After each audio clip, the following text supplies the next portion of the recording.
घरात थोडंसं सिलिंगचं काम काढायचं ठरवलं. पण का ते आधी तुम्हाला दाखवते.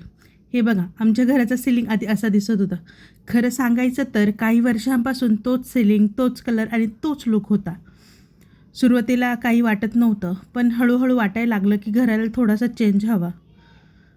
कधी-कधी आपण घरात रोज राहतो ना, त्यामुळे आपल्याला ते चेंजेस लगेच जाणवत नाहीत. पण एकदा लक्ष गेलं की वाटतं थोडंसं रिनोव्हेशन केलं तर घर अजून फ्रेश आणि सुंदर दिसेल. मग आम्ही ठरवलं की सिलिंगचं काम काढायचं आणि थोडे चेंजेस करायचे. फक्त कलर नाही तर सिलिंगचं नव्याने असं. खरं सांगायचं तर रिनोव्हेशन सुरू करायच्या आधी थोडी भीती वाटत होती. कारण घरात धूळ, माती आणि मेस होणार हे माहीतच होतं. पण तरीही चेंजेस करायचं ठरवलं आणि काम सुरू केलं. आता पुढच्या पार्टमध्ये तुम्हाला दाखवते सिलिंग काढायला सुरुवात झाली तेव्हा घराची काय अवस्था झाली होती.